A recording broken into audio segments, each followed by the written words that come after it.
When my son died, his wife inherited the house and $25 million and then kicked me out saying, "You're not welcome here anymore. Go die in the trash." But a few days later, the lawyer laughed and said, "Did you listen carefully to the will?" What was in the will caused my daughter-in-law to faint from shock. Before we continue, please subscribe to the channel and write in the comments what time it is where you are now. The mahogany casket gleamed under the gray Texas sky, threatening rain that hadn't come yet. 37 people stood around my son's grave, their black clothes making them look like crows against the spring grass. I held Jeffrey's third-grade school photo in my weathered hands, the edges soft from years of touching. My boy was gone, 45 years old, and the cancer took him anyway. Zella positioned herself at the head of the casket, playing the grieving widow perfectly. Her black designer dress probably cost more than most folks here made in a month. Those manicured nails, painted dark red, rested on the polished wood like she owned it, like she owned everything. The minister was halfway through his speech about eternal rest when she moved. Her high heels clicked against the cemetery stones as she approached me. That calculated sympathy painted across her face. "Clyde," she whispered, but loud enough for Mrs. Henderson and the Johnsons to hear. Her perfectly manicured hand touched my arm. "I hope you don't think you'll be staying in my house after this." The words hit like ice water. Several mourners shifted uncomfortably, pretending they hadn't heard, but they had. Everyone had. I gripped Jeffrey's photograph tighter, feeling my jaw muscle tense. "This is my son's home, Zella." "Was your son's home?" Her voice carried that sweet venom she'd perfected. "Now it's mine." Jeffrey left everything to his loving wife. Mrs. Henderson gasped softly behind her gloved hand. Obie Smith stepped closer, his weathered face hardening. These people had known Jeffrey since he was knee-high to a grasshopper. They'd watched him build his construction empire from nothing. "We haven't heard the will yet," I said quietly, keeping my voice steady despite the fire building in my chest. Zella laughed, actually laughed at my son's funeral. "What's to hear? I'm his wife. Who else would he leave millions to?" The minister paused mid-sentence, clearly uncomfortable. Folks were staring now, some looking away in embarrassment. This was supposed to be about Jeffrey, about honoring his memory. Instead, this woman was turning it into her personal show. "The deceased was a generous man," the minister continued, trying to regain control of the service. "A pillar of our community, a pillar who knew how to take care of his family," Zella interrupted, smiling at me with those cold blue eyes. "His real family." That's when I understood. This wasn't grief talking, or even greed. This was strategy. She had planned this moment, chosen this public setting where I couldn't respond the way my blood demanded, where she could establish her narrative in front of witnesses. The minister finished his prayer while dirt began falling on Jeffrey's casket.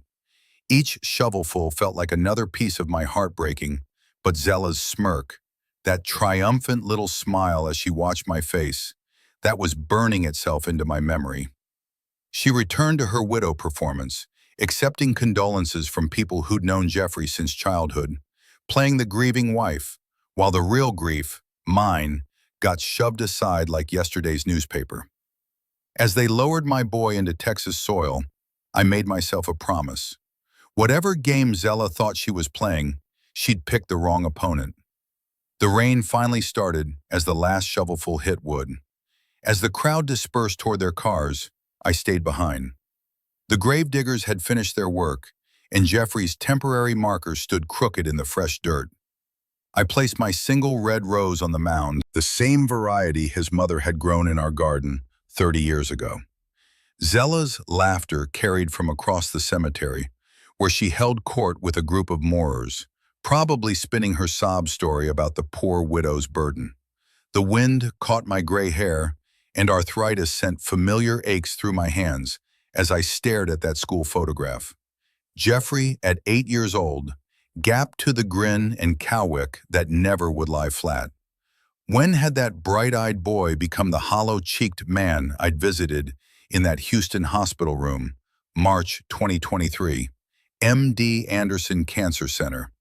The smell of antiseptic couldn't hide the fear in that place.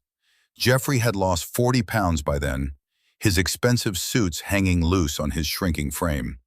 The experimental treatments weren't working, but he kept fighting, always fighting. "Dad, I want you to know I took care of you," he'd said that day, gripping my hand with fingers that felt like bird bones. "Whatever happens, you're protected." I hadn't understood then. Figured he meant the life insurance, maybe some savings account. Jeffrey had always been responsible, even as a kid, saving pennies in mason jars. But watching him struggle through those final months, I saw something else. Fear. Not of dying. Jeffrey wasn't afraid of much, but fear of leaving things unfinished, leaving people unprotected. The memory shifted backward 20 years earlier. Jeffrey, at 25, standing in what would become his first office, a rented space above Murphy's hardware store with a folding table for a desk and dreams bigger than Texas itself. "I'll never be poor like we were, Dad," he'd promised, working 16-hour days to turn that $5,000 loan into something real. Building subdivisions across 3 counties, creating jobs, making families happy in homes his company constructed. Success came fast once it started.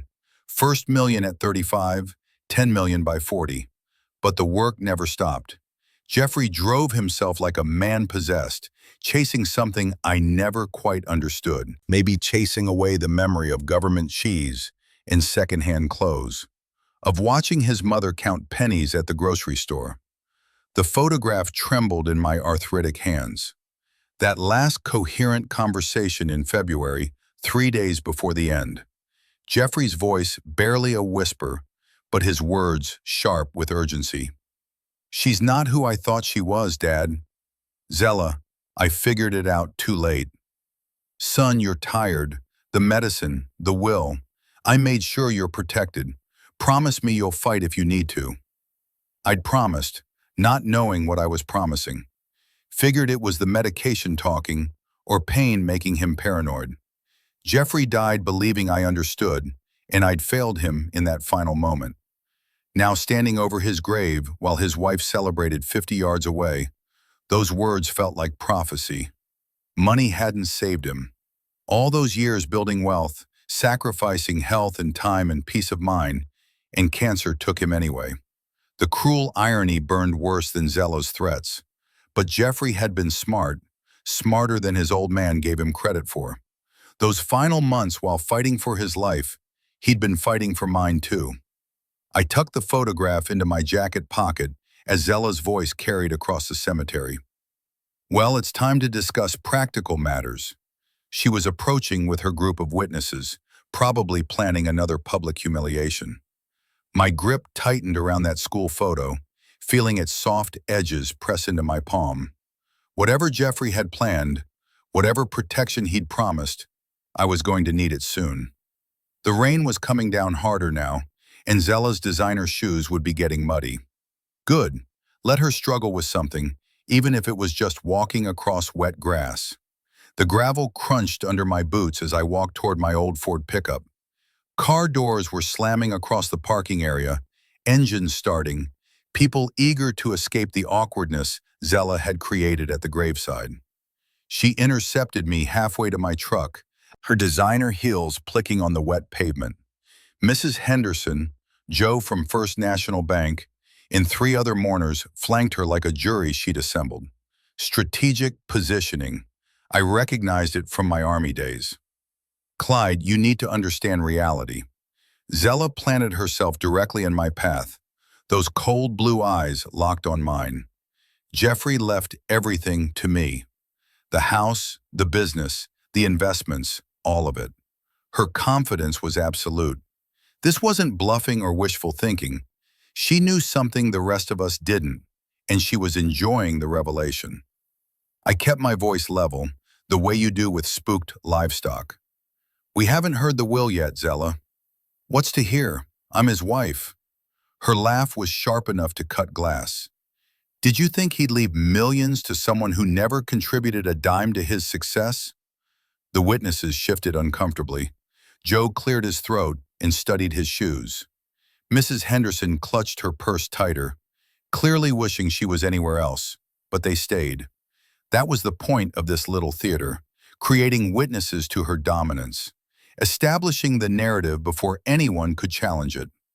"I know this is hard," she continued, tilting her head with practiced sympathy, "but you can't live in denial. Jeffrey loved you, but he was practical. He knew I'd need everything to maintain the lifestyle he built for us." The cruelty was breathtaking. Not just the words, but the timing, the public setting, the witnesses she'd gathered to watch my humiliation. This woman had studied pain like other people studied recipes. "Everything all right here, Clyde?" Obadiah Smith approached from the direction of his old Chevy, reading the tension like weather signs. At 68, Obi was still built like the farmer he'd been, with hands that could gentle a frightened horse or stop a charging bull. 30 years of friendship had taught him to recognize trouble, and Zella was trouble in a designer dress. "Just discussing practical matters," Zella said, her irritation at the interruption flickering across her face before the mask slipped back into place. "Practical matters can wait," Obi said quietly, positioning himself slightly between us. "Man deserves time to grieve his son." "Of course he does." Zella's smile was razor thin. "That's exactly why I'm inviting everyone to the house for refreshments, a proper memorial gathering." This was news to me. Jeffrey would have wanted something simple, quiet, but Zella was rewriting his story in real time, making herself the generous hostess instead of the vulture picking over his bones. "That sounds lovely," Mrs. Henderson said, clearly relieved to have something normal to focus on. Jeffrey would have appreciated that. The others murmured agreement, accepting the invitation without question. Zella's smile widened as she watched them fall into line, establishing herself as the proper host of Jeffrey's memory. "You'll come too, won't you, Clyde?" Her tone was silk over steel. "It's important that family be there." Family? The word was an insult wrapped in courtesy, delivered in front of people who'd known me since before Jeffrey was born. She was daring me to refuse to look petty and difficult in front of the community. "Something's not right about this," Obi murmured, stepping closer so only I could hear. His farmer's instincts were sharper than most folks realized, but the others were already heading toward their cars, talking about what dishes they'd bring and how Jeffrey would have loved seeing everyone together. Zella had successfully hijacked my son's memory, turning his funeral into her coronation. "I'll see you at the house," she said, triumph glittering in those blue eyes. "After all, it's still your son's house for now." The emphasis on "for now" was deliberate, another small cruelty delivered with surgical precision. She climbed into Jeffrey's Mercedes, her Mercedes now, and pulled away, leading the caravan of mourners to what had been my home for the past 3 years. I stood in the cemetery parking lot, rain soaking through my jacket, watching taillights disappear down the main road. The funeral was over, but something else was beginning. Obi waited beside his truck, engine running but not leaving. "You come in, old friend." I looked back at Jeffrey's grave one more time, then climbed into my pickup. Whatever Zella had planned for this memorial gathering, I wasn't going to face it alone. The 15-minute drive to the house felt like heading into battle, which I suppose it was. Cars pulled into the circular driveway one after another, gravel crunching under tires as we arrived at the Wells family home. Zella had beaten us here, of course, her Mercedes already parked prominently near the front steps. She emerged before most of us had even shut off our engines, suddenly energized in a way that made my skin crawl. "Please, everyone, come inside for refreshments." Her voice carried across the driveway with theatrical projection. "I've prepared a proper memorial gathering for Jeffrey." I climbed out of Obi's truck slowly, my arthritic joints protesting after the long day. Something felt wrong about this whole situation. We hadn't planned any memorial gathering. In fact, Jeffrey would have hated all this fuss. Since when did she plan a memorial? Obi muttered under his breath, matching my pace toward the house. The Victorian mansion looked the same as always. White columns, wraparound porch, the climbing roses my late wife had planted 40 years ago. But Zella stood on those front steps like she owned every brick and board, which according to what we just witnessed, she probably did. Mrs. Henderson raised her eyebrows at me as we approached. "Clyde, dear, did you know about this gathering?" "No, ma'am, this is news to me." Zella heard us talking and turned that practiced smile our direction. "I wanted Jeffrey's friends to have a proper chance to remember him. Surely you don't object to honoring your son's memory." The way she phrased it made any objection sound selfish. Clever woman, this daughter-in-law of mine, manipulative as a snake oil salesman, but clever. We filed into the house I'd called home for 3 years, the place where Jeffrey had been born, where his mother had died, where 3 generations of Wells men had lived and worked and loved. Now it belonged to someone who'd known Jeffrey less than 2 years. That's when I noticed the setup. Tables had been arranged in the dining room, covered with white linens I'd never seen before. Good china was set out, not the everyday dishes, but the wedding set that had been Jeffrey's mother's. Wine glasses sparkled under the chandelier, and expensive-looking bottles were already opened and breathing. This level of preparation didn't happen in the hour between the funeral and now. "She planned this," I whispered to Obi as we hung our coats in the front hall. "Before the funeral even ended," he agreed, his farmer's eyes taking in every detail. "Look at those flowers. Those aren't grocery store arrangements. Someone ordered these days ago." Z swept through the rooms like a hostess born to the role, directing people to the living room, offering drinks, discussing the wine selection with authority.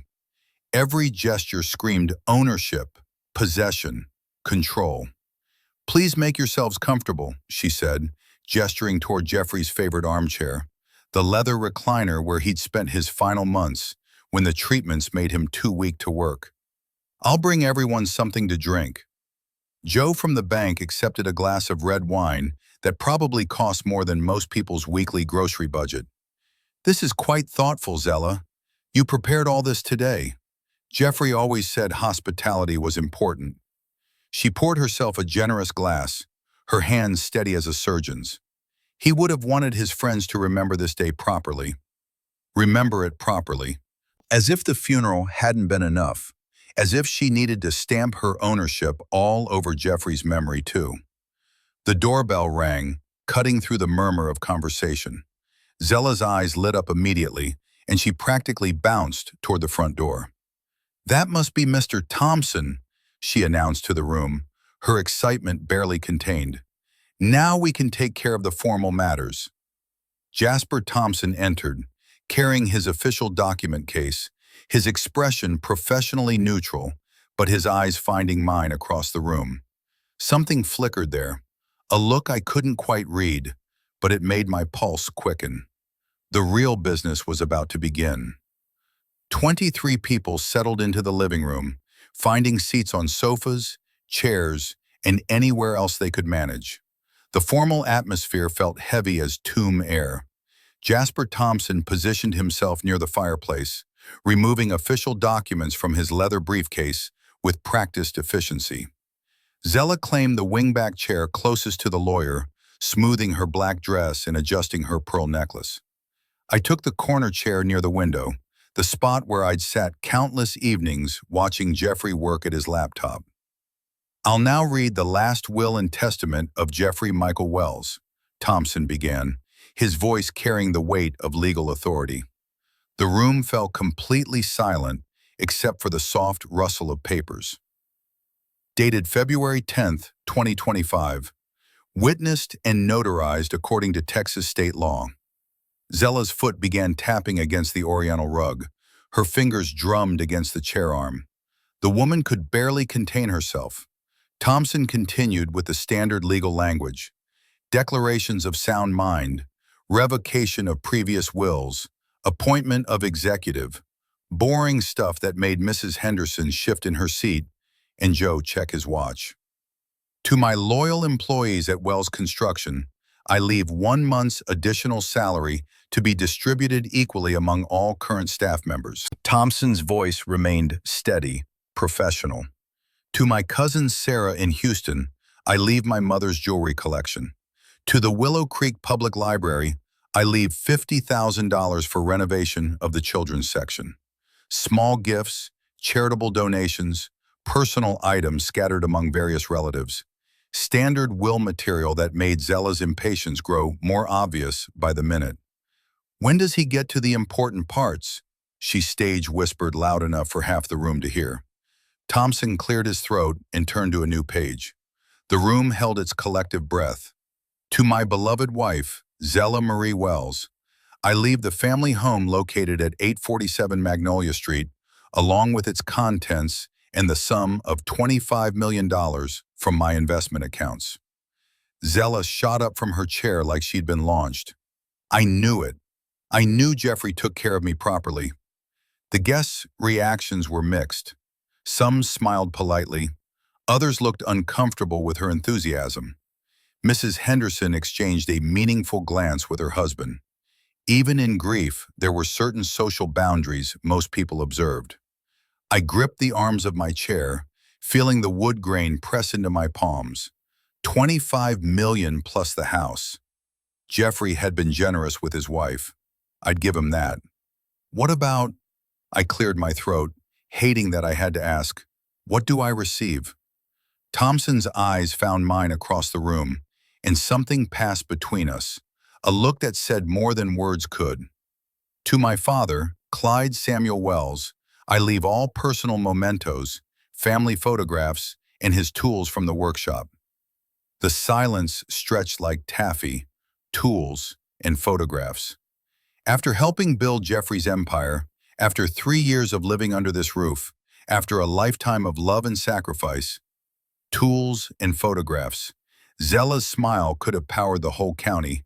She turned to face the room like a queen, addressing her subjects, accepting congratulations from neighbors who'd known Jeffrey since he was in diapers. "Jeffrey always said he'd take care of me," she announced, her voice ringing with triumph. "He was such a thoughtful husband." Mrs. Henderson nodded politely. "Well, dear, you're certainly set for life now." "More than set?" Zella's laugh had sharp edges. "I'll never have to worry about anything again." I remained seated while she held court, watching this performance with growing clarity. This woman had never loved my son. She'd seen a meal ticket, a lifestyle, a fortune to inherit. And Jeffrey, brilliant Jeffrey, had figured it out too late. But as the congratulations continued and wine glasses clinked, Thompson caught my eye again. He was packing his documents, but he moved slowly, deliberately. And when our eyes met, he gave the slightest nod toward the kitchen. "There is one additional clause," he said quietly, his words nearly lost in the celebration. "But that requires private discussion." Zella was too busy accepting praise to notice. But I heard, and for the first time since the funeral began, something that felt almost like hope stirred in my chest. The formal reading was over, but apparently the real business was just beginning. Guests moved from the living room toward the dining area, drawn by the elaborate spread Zella had mysteriously prepared. Crystal wine glasses caught the evening light streaming through tall windows, and the good silver gleamed on white linens. This wasn't thrown together in an afternoon. This was orchestrated. Zella raised her glass high, commanding attention like a conductor before an orchestra. To Jeffrey, who always took care of those he loved most. The irony wasn't lost on me, even if it sailed over everyone else's heads. She just inherited $25 million, while I got a box of tools and some family photos. Jeffrey's definition of those he loved most apparently had some interesting nuances. "This wine is exceptional," commented Dr. Miller, swirling the burgundy liquid. "What vintage is this, Zella?" 2012 Bordeaux. Jeffrey always said life's too short for cheap wine. She moved through the room with fluid grace, playing hostess like she'd been born to money. I wanted his friends to remember this day properly. Mrs. Henderson accepted a delicate crystal glass, studying Zella with newfound interest. You managed to prepare all this today, after the funeral and everything. When you love someone, you find the strength. Zella's smile was camera perfect. Jeffrey would have wanted his friends to celebrate his life, not just mourn his death. Celebrate was an interesting word choice for a funeral reception. Most folks called these things memorial services, but Zella seemed determined to reframe Jeffrey's death as her personal triumph. You know, she said, settling beside Mrs. Henderson on the velvet sofa, I've always wanted to modernize this old place. Maybe open up some walls, update the kitchen. Mrs. Henderson's eyebrows rose slightly. But it's such a historic home, dear.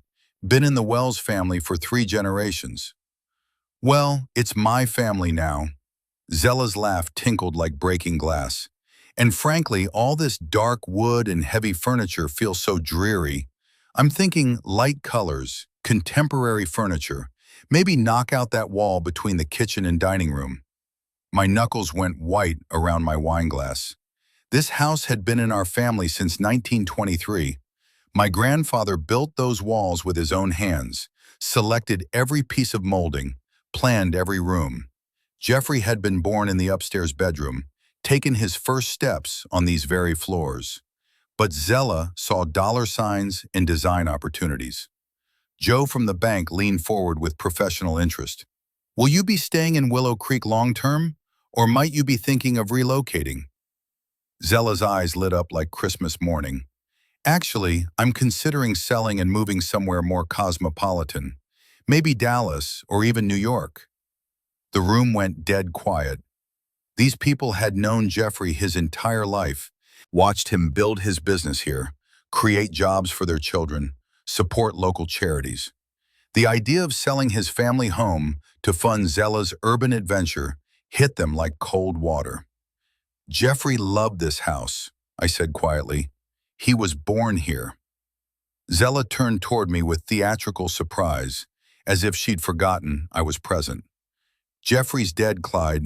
It's time to live for the living, don't you think? The mask slipped completely then. No more grieving widow, no more thoughtful hostess, just cold calculation wrapped in designer clothes. Besides, she continued, warming to her theme, what's the point of keeping the museum when you could have millions in cash? I could travel, buy a penthouse, really live for the first time in years. Obi stepped closer to me, his weathered face hard as granite. I could feel him fighting the urge to say something that would get us both thrown out. Mrs. Henderson began gathering her purse, clearly uncomfortable with the direction this conversation had taken. Well, I should be getting home early morning tomorrow. Others followed her lead, making polite excuses and heading toward the door. Within 20 minutes, Jeffrey's memorial reception had cleared out like smoke in a windstorm. Folks who'd intended to stay all evening suddenly remembered pressing obligations. I remained in my corner chair, watching this exodus with fascination. Zella had managed to alienate Jeffrey's entire social circle in one evening. These people had come to honor my son's memory, and instead they'd gotten a front row seat to his widow's greed. By 8, only Obi and I remained. Zella stood in the suddenly quiet dining room, surveying the abandoned wine glasses and half-eaten appetizers with confusion. Well, I suppose people have busy lives, she said, but uncertainty flickered across her face for the first time all day. Obi squeezed my shoulder as he headed for the door.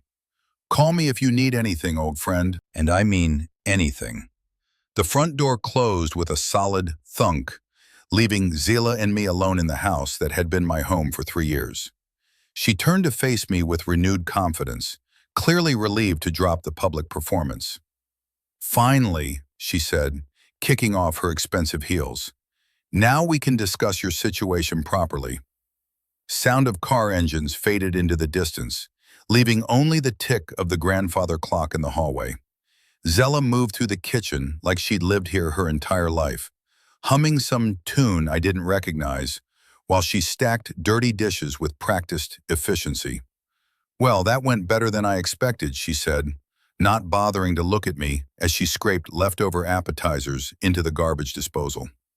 Her jewelry caught the overhead light, diamond earrings that probably cost more than most people's monthly mortgage. I sat at the kitchen table where I'd eaten breakfast every morning for 3 years, watching this performance with growing fascination. The woman moved with complete ownership, opening cabinets like she'd memorized their contents, finding the good dishwashing liquid without searching. Zella, we need to discuss what happens next. She didn't turn around, just continued loading the dishwasher with mechanical precision. What happens next? That's simple enough. When she finally faced me, her expression had shifted into something harder, more calculating. The grieving widow mask was completely gone now, replaced by cold business efficiency. Next, you pack your belongings and find somewhere else to live. The words hit like physical blows, even though I'd been expecting them. This house has been in my family for 4 generations, Zella.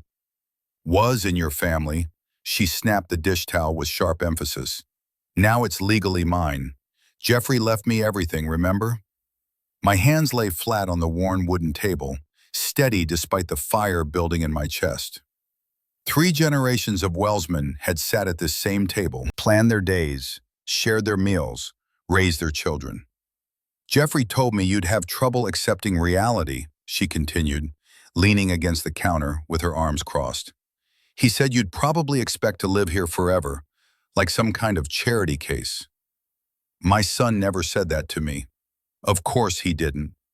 Her laugh was sharp as breaking glass. He was too polite to hurt your feelings, but he told me plenty. She pushed off from the counter, beginning to pace around the kitchen like a lawyer addressing a jury. He said you'd been depending on him too long, that it wasn't healthy for a grown man to need his son's support at your age. Lies. Every word was fabricated poison, but delivered with such confidence that someone who didn't know Jeffrey might believe them. Look, I get it. Change is hard for old people. Her tone shifted to mock sympathy. But you need to understand something fundamental here. I own this house now legally, completely. The deed, the mortgage, the property taxes, everything. The deed may have Jeffrey's name, but this land belonged to my grandfather before Jeffrey was even born. Your grandfather didn't leave you anything, did he? She paused her pacing to stare at me directly. Face facts, Clyde. You're a charity case who's outlived his usefulness. The cruelty was breathtaking, but what struck me most was how much she was enjoying this. This wasn't just about property or money. She was savoring my apparent helplessness like fine wine. I want you out of here by tomorrow morning, she said, her voice rising with each word. And you'll take only what you can carry. No furniture, no family heirlooms, nothing that belongs to this house. I stood slowly, my arthritis making the movement deliberate and careful. Tomorrow morning, yes. And don't think about trying to claim anything belonged to your family originally. I have lawyers, Clyde, good ones. They'll tie you up in court until you're dead. For the first time since Jeffrey's funeral, I felt something that might have been a smile tugging at the corner of my mouth. As you wish, Zella. The unexpected calmness in my voice seemed to catch her off guard. She'd been building toward an explosion, expecting rage or tears or desperate pleading. Instead, she got quiet acceptance. We moved from the kitchen through the dining room, past the mahogany table where Jeffrey had done his homework as a boy, into the front living room, where family portraits ash-lined the mantelpiece. Zella followed me with predatory energy, clearly energized by what she saw as complete victory. I've been patient with you, Clyde, but my patience has limits. She walked around the room, touching furniture possessively. The antique sofa, the carved end tables, even the brass lamp that had belonged to Jeffrey's grandmother. This couch, these antiques, even that ugly family portrait. It's all mine now. Jeffrey chose every piece carefully, I said quietly, remembering how he'd spent months finding just the right coffee table to match his mother's decorating vision. Jeffrey's taste was as outdated as yours. Her fingers trailed over surfaces like she was appraising merchandise. I'm thinking modern minimalist for the redesign, maybe Scandinavian. Clean lines, light colors, no clutter. She was already erasing Jeffrey's memory, planning to gut everything that connected this house to its history. "Here's what's going to happen," she continued, turning to face me with theatrical authority. "You'll take your clothes, your medications, and leave. Nothing else belongs to you." "Where exactly do you expect me to go?" She shrugged, the gesture casual and devastating. "Not my problem. Senior center, trailer park, maybe that friend of yours. What's his name?" "Obi. Maybe he'll let you sleep in his barn." "I'm 65 years old, Zella. I've lived in this county my entire life."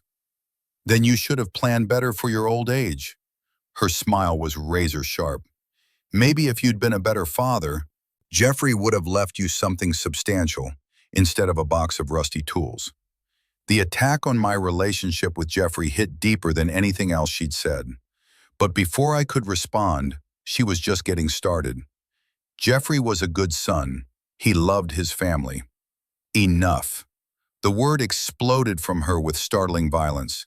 "I'm sick of hearing about Jeffrey and his wonderful family and his precious memories." Her mask didn't just slip. It shattered completely. "He's gone, and you know what? I'm glad." She was shouting now, her carefully styled hair coming loose, her makeup smudged with fury.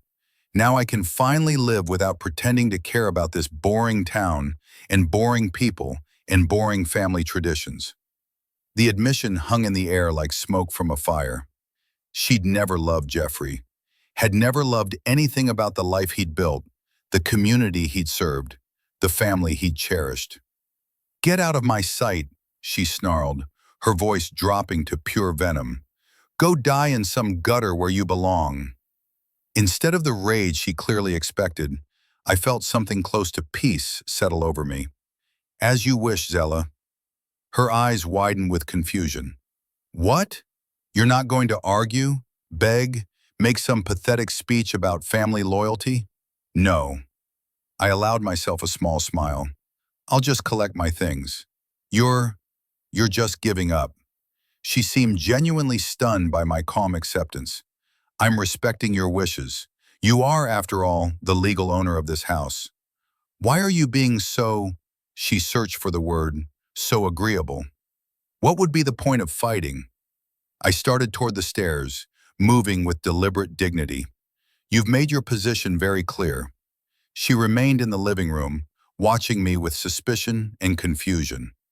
This wasn't the reaction she'd expected or wanted.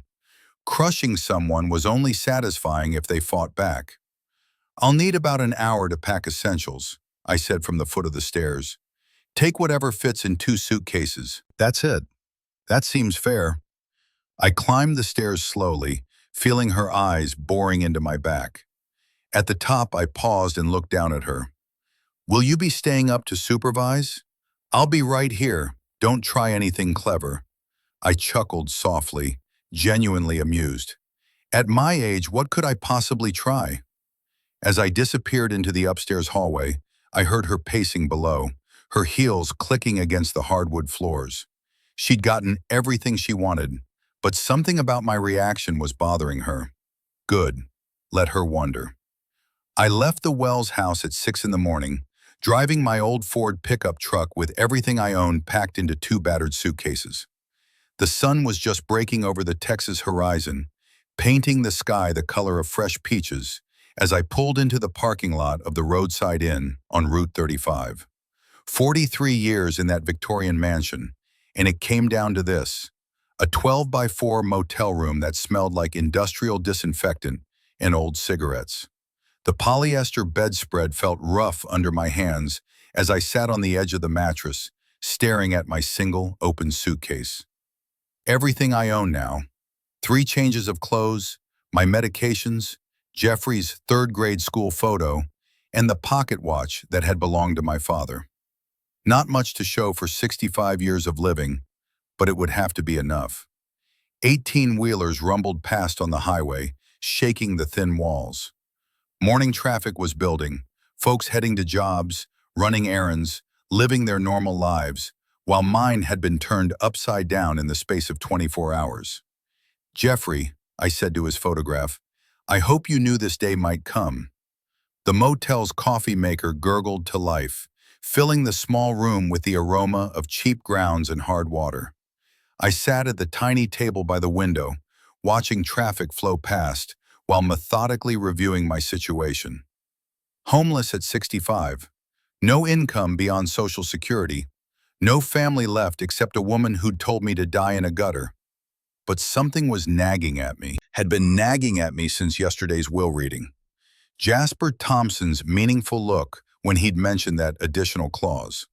The way he'd nodded toward the kitchen during all the celebration. His professional demeanor, hiding something that felt almost like anticipation. Jeffrey had been the smartest man I'd ever known. Built an empire from nothing, outmaneuvered competitors twice his size, always stayed 3 steps ahead of everyone else. Was it really possible that he'd leave his father defenseless against a woman he'd grown to distrust? I found Thompson's business card in my wallet and dialed his office number. My hands were steady, purpose replacing the grief and confusion that had clouded my thinking. Thompson Legal Services, Jasper speaking. Jasper, it's Clyde Wells. I need to speak with you. His tone shifted immediately, concern replacing professional courtesy. Clyde, where are you? I heard that Zella insisted you leave the house immediately. She threw me out last night, told me to go die on a trash heap, among other things. Sharp intake of breath on the other end. She said, What? You mentioned an additional clause in Jeffrey's will yesterday. I think it's time we discussed it.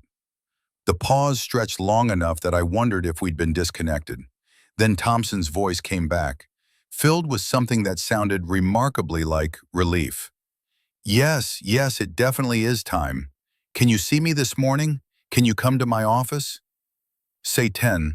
I'm at the roadside and on Route 35. I can be there in 20 minutes. Clyde. Thompson's voice carried a weight I couldn't quite identify. Bring everything Zella said to you last night.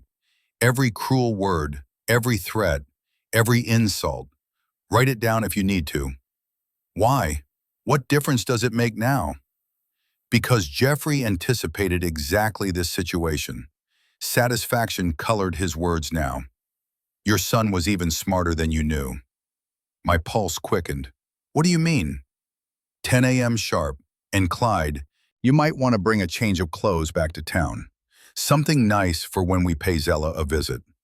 The line went dead, leaving me staring at the phone with the first real hope I'd felt since Jeffrey's diagnosis. Whatever my son had planned, whatever protection he'd built into his will, it was about to be revealed. I showered, put on my cleanest shirt, and prepared to discover just how well Jeffrey had known the woman he'd married. I arrived at Thompson's office exactly at 10, parking my old pickup beside his familiar sedan. Downtown Willow Creek looked the same as always. Brick storefronts, American flags hanging limp in the still morning air, folks going about their Tuesday business like the world hadn't shifted under my feet. Thompson's office occupied the second floor of the old Merchants Building. Wood-paneled walls lined with law books and family photographs. Jeffrey's portrait hung behind the desk, a formal shot from when he'd won the county's Business Leader Award 3 years back. Clyde, you look tired. Thompson stood up from his desk, genuine concern creasing his weathered face. How are you holding up at that motel? I've had better accommodations, but I'm managing. I settled into the leather chair across from his desk, noting how he seemed almost energized despite the early hour. You seem almost pleased about something, Jasper. His grin was wider than I'd seen since Jeffrey's diagnosis. Clyde, tell me, did you listen carefully to every word of the will reading yesterday? What do you mean? Zella got everything. The house, the money, the business. I got Jeffrey's old tools and some photographs. That's what everyone thinks they heard. Thompson moved to the office safe, spinning the combination lock with practiced efficiency. But sometimes the most important words are the ones people don't pay attention to. He withdrew a thick manila folder, handling it like precious cargo. Your son was far more clever than Zella ever imagined. My pulse quickened as he laid the complete will on his desk, pages spread out like a roadmap to salvation. Jasper, what are you not telling me? Jeffrey knew exactly what kind of person he'd married. Thompson's finger traced down to the bottom of page 3. Look here, section 15B, the fine print that everyone missed. I leaned forward, squinting at the legal text. The words swam into focus slowly, and when I understood them, my heart nearly stopped. Read it aloud, Clyde. The house and monetary assets transfer to my wife and Zela Marie Wells. I paused, processing the next phrase. On the condition that she provides proper care and dignified housing for my father, Clyde Samuel Wells, until his natural death. The room went silent, except for the tick of Thompson's desk clock. Keep reading, he said quietly.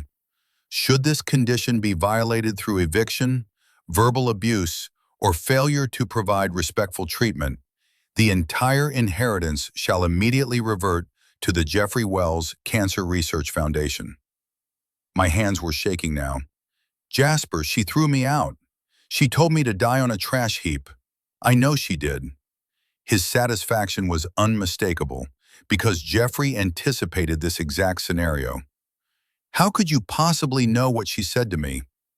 Because your son instructed me to monitor the situation closely. He told me Dad's going to need protection, and I won't be there to provide it. Thompson pulled out another document, a legal definition sheet. The will specifically defines proper care as dignified housing, respectful treatment, and family consideration. Zella violated all 3 conditions within 36 hours. I felt tears building behind my eyes, grief and relief, and overwhelming pride in my son's wisdom, all mixing together. Jeffrey knew she would do this to me. He loved you more than his own comfort, Clyde. He said, Dad deserves better than I can give him while I'm fighting this cancer, but I can make sure he gets what he needs after I'm gone. The magnitude of it hit me like a physical blow. While fighting for his life, Jeffrey had been fighting for mine too. He'd seen through Zela's performance, anticipated her cruelty, and built legal protection around me like a fortress. What happens now? I asked, wiping my eyes with the handkerchief I'd carried for 40 years. Thompson was already gathering official papers, stamping documents with his notary seal. Now we inform Mrs. Wells of her legal situation. The inheritance is null and void as of last night. When do we tell her? This afternoon. Are you ready to face her again? I straightened my shoulders, feeling strength return for the first time in days. Jeffrey's love was still protecting me, still fighting for me, even from beyond the grave. More ready than I've been since this whole nightmare started.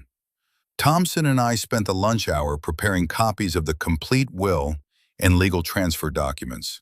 By 3, we were driving toward the Wells family home in his sedan, official papers organized in manila folders on the back seat. The Victorian house looked different somehow as we pulled into the circular driveway. Maybe because I now knew it didn't really belong to Zella. Had never belonged to her, despite what yesterday's abbreviated will reading had suggested. Thompson rang the doorbell while I stood slightly behind him, holding the document folder. The sound of heels clicking on hardwood announced Zella's approach. I'm not expecting anyone, she called through the door. When it opened, she appeared in casual clothes, designer jeans and a silk blouse, her hair in rollers like she'd been preparing for an evening out. The sight of me standing on what she considered her doorstep ignited immediate fury. What are you doing here? I told you never to come back to this house. Zella, we brought you something interesting, I said calmly. Thompson stepped forward with professional authority. Mrs. Wells, we need to discuss your husband's will. There are some aspects you may have missed. The will was read yesterday. Everything's settled. You're both trespassing on my property. Actually, ma'am, you may want to review the complete document before making that claim. Thompson extended the official copy toward her. Multiple pages, legal letterhead, raised seals, clearly authentic legal documentation. She snatched it suspiciously. What is this supposed to be? The full version of Jeffrey's last will and testament, I replied. Not the abbreviated reading you heard yesterday. Zella scanned the first 2 pages, recognizing familiar text about charitable donations and personal items. Her confusion grew as she found everything matching her memory. This looks the same as what you read before. Keep reading, Thompson said quietly. Page 3, section 15B. I watched her face carefully as she found the section, watched her expression shift from confusion to disbelief to something approaching panic. Her hands began trembling as she read Jeffrey's protection clause. This is fake, she screamed the words, spittle flying from her mouth. This clause wasn't in the original will. Yesterday you didn't listen to the complete reading. I said you were too busy planning your celebration. You forged this. You added this section after Jeffrey died. Thompson's voice remained professionally calm. Ma'am, I assure you this document is completely authentic. The original is in my office safe, witnessed and notarized according to Texas state law. I want to see the original. This is fraud. This is impossible. She examined every page, frantically looking for signs of tampering, alterations, anything to support her desperation. But Thompson was meticulous. Every seal was authentic, every signature verified, every legal detail perfect. Proper care and housing for my father, she read aloud, her voice dropping to a whisper as the reality began penetrating her shock. You violated that condition approximately 36 hours ago, Thompson informed her, when you evicted Mr. Wells and told him to, quote, die on a trash heap. This can't be legal. There must be some mistake, some loophole. I stepped forward, feeling Jeffrey's presence like a warm hand on my shoulder. No mistake, Zella. My son knew exactly who you were. She looked between Thompson and me, understanding finally dawning in those cold blue eyes. The calculation, the planning, the legal trap, it had all been laid months before Jeffrey died. He planned this, she whispered. He actually planned this whole thing. Perhaps we should discuss the legal implications inside, Thompson suggested. This is a neighborhood after all. Zella nodded mechanically, stepping back from the doorway. Yes, come in. As we crossed the threshold into what had been my home for 3 years, I couldn't help observing how quickly the power dynamic had shifted. Yesterday, Zella had been the righteous property owner. Today, she was about to learn that ownership was far more complicated than she'd imagined. We gathered in the same living room where yesterday's will reading had taken place, but everything felt different now. Zella collapsed into the wingback chairs she'd claimed as her throne, while Thompson and I took positions near Jeffrey's photograph on the mantelpiece. Mrs. Wells, according to Section 15B of your husband's will, you have violated the inheritance conditions. Thompson's voice carried the weight of legal finality. The entire estate, house, and monetary assets now transfers to the Jeffrey Wells Cancer Research Foundation. This can't be happening. Zella's voice was barely above a whisper, her hands covering her face. This can't actually be happening. By evicting Mr. Wells and telling him to die on a trash heap, you've nullified your claim to the inheritance. The will specifically requires dignified treatment and respectful housing. But I didn't mean it literally. It was just, I was angry. People say things when they're angry. Thompson consulted his legal notes. The document specifies that verbal abuse constitutes grounds for inheritance forfeitee. Intent is irrelevant under Texas law. I settled into Jeffrey's favorite recliner, the leather chair where he'd spent his final months, too weak from treatments to work. The irony wasn't lost on me. Yesterday I'd been homeless. Today I was home. Now we need to discuss living arrangements, I said quietly. Zella looked up, confusion mixing with her despair. What do you mean? This is still the Wells family home. It always was. I gestured toward the family portraits lining the mantelpiece. The foundation has agreed to let me remain as permanent resident. Thompson nodded, confirmation. Mr. Mr. Wells has been granted lifetime residency rights as part of the inheritance transfer. You can stay too, Zella, but under my rules now. What? What kind of rules? Her voice was small, defeated. Respect, basic human decency, and never again suggesting that anyone should die on a trash heap. I kept my tone level, without vindictiveness, the same courtesy I would have shown you. What if I apologize? Desperation crept into her voice. What if I take back everything I said? The legal violation has already occurred, Thompson explained. The inheritance transfer is irreversible under the will's terms. I leaned forward, studying the woman who tried to destroy me less than 48 hours ago. Jeffrey knew this day would come. He protected both of us. Both of us. You get a roof over your head and dignity. I get the same. The foundation provides living stipends for both residents. I touched Jeffrey's photograph gently. My son was wiser than either of us realized. I lost everything. Zella's whisper was broken, defeated. Everything I planned, everything I dreamed. You lost everything you tried to steal, I corrected. There's a difference. Thompson packed his documents efficiently, professional satisfaction evident in his movements. I'll file the transfer papers tomorrow morning. The foundation assumes legal ownership by Friday. Jeffrey gave me something more valuable than money, I said, straightening my son's photograph on the side table. Zella looked up. What's that supposed to mean? Justice and the knowledge that he truly loved me. My voice caught slightly. He told me in the hospital. Dad, I took care of you. I didn't understand what he meant then. Your son spent months crafting this protection, Thompson added. He anticipated exactly what might happen and built legal safeguards around it. As Thompson prepared to leave, I felt a deep sense of completion. Jeffrey's love had transcended death itself, reaching forward through legal documents to shield me when I needed it most. Zella, you can stay as long as you follow house rules, I said as Thompson gathered his briefcase. Treat people with respect. Contribute to the household peacefully.